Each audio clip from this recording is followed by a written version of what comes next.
Doctor Ali Riaz, president Barack Obama আজ West Point সামরিক একাডেমিতে সমাবর্তন অনুষ্ঠানে ভাষণ দেন। তার ভাষণ থেকে একটু শোনাচ্ছি। You are the first class to graduate since 9/11 who may not be sent into combat in Iraq or Afghanistan. তিনি বলেন, এখন যারা পাশ করছেন 9/11 এর পর এই প্রথম তাদেরকে হয়তো আফগানিস্তান বা ইরাকে যেতে হবে না। তিনি বলেন 2009 সালে তিনি যখন ওয়েস্ট পয়েন্টে ভাষণ দেন তখন ইরাকে 1 লক্ষের বেশি সেনা ছিল। প্রেসিডেন্টের বৈদেশিক নীতি যেটা তিনি তুলে ধরলেন সে বিষয়ে আপনার মূল্যায়ন। আজকের এই বক্তৃতায় প্রেসিডেন্ট ওবামা যা বলেছেন তাতে 3টে জিনিস এসছে। একটা হচ্ছে যে এখন যে সামগ্রিক পরিস্থিতি আন্তর্জাতিক সেটা তিনি তুলে ধরার চেষ্টা করেছেন। দ্বিতীয় যেটা বলবার চেষ্টা করেছেন সেটা হচ্ছে গত কয়েকদিন যাবতই, কয়েক মাস ধরেই বলতে পারেন যে প্রেসিডেন্ট ওবামার বিরুদ্ধে সমালোচনা হচ্ছিল যে বিশেষ করে সিরিয়া এবং ইউক্রেন প্রশ্নে তিনি অত্যন্ত কম দৃঢ়তা দেখিয়েছেন বা কোনো সামরিক অভিযানে অংশগ্রহণ করেননি। এই সমস্ত সমালোচনার বিপরীতে তিনি তার অবস্থানটি তুলে ধরার চেষ্টা করেছেন এবং বলবার চেষ্টা করেছেন যে তিনি এই দুটোর একটা মধ্যবর্তী অবস্থান নিতে পছন্দ করেন। তৃতীয় বিষয় যেটা প্রকৃতপক্ষে তার আগামীতে কি করবেন তার একটা ধারণা বা ভিশন দেওয়ার চেষ্টা করেছেন এবং সেক্ষেত্রে তিনি 4টা বিষয় দিচ্ছেন। এর মধ্যে একটা হচ্ছে যে যুক্তরাষ্ট্র তখনই কেবলমাত্র তার সামরিক শক্তি ব্যবহার করবে যখন প্রত্যক্ষভাবে যুক্তরাষ্ট্রের স্বার্থ এবং জাতীয় নিরাপত্তা বিঘ্নিত হবে।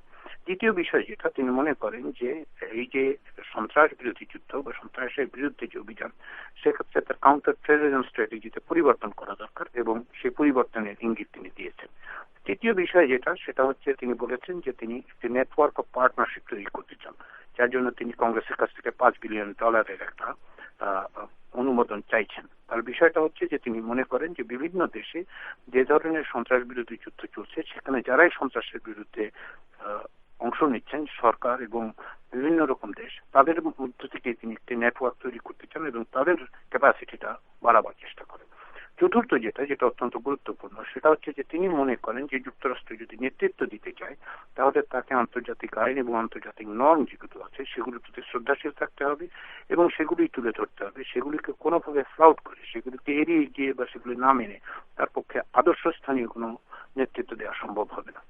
এই প্রসঙ্গে তিনি আসলে যেটা বলেছেন যে নতুন ইন্টারন্যাশনাল অর্ডার তৈরি হয়েছে সেক্ষেত্রে ধরনের স্বচ্ছতা দরকার এবং আন্তর্জাতিক প্রতিষ্ঠানগুলোকেও আসলে সংস্কার করা দরকার, যাতে করে এই যে বিভিন্ন রকম সমস্যা বিভিন্ন রকম সংকট মোকাবেলা করতে হচ্ছে সারা পৃথিবীকে, সেক্ষেত্রে যুক্তরাষ্ট্রের নেতৃত্বে এবং যুক্তরাষ্ট্রের অংশগ্রহণ এবং অন্যদের নেতৃত্বে একটি বহুজাতিক প্রচেষ্টা করা যেতে পারে। এই প্রসঙ্গে তিনি ইউক্রেনের প্রসঙ্গটা এনেছেন যে কিভাবে রাশিয়ার বিরুদ্ধে একটা আন্তর্জাতিক কোয়ালিশন তৈরি করা গেছে চাপ তৈরির জন্য, সিরিয়ার প্রসঙ্গ তুলেছেন এবং তিনি আশা করেন যে এই প্রক্রিয়াটাই আসলে আগামী দিনগুলোতে অনেক বেশি শক্তিশালী করা দরকার এবং সেটা করতেই যুক্তরাষ্ট্রকে নেতৃত্ব দিতে হবে।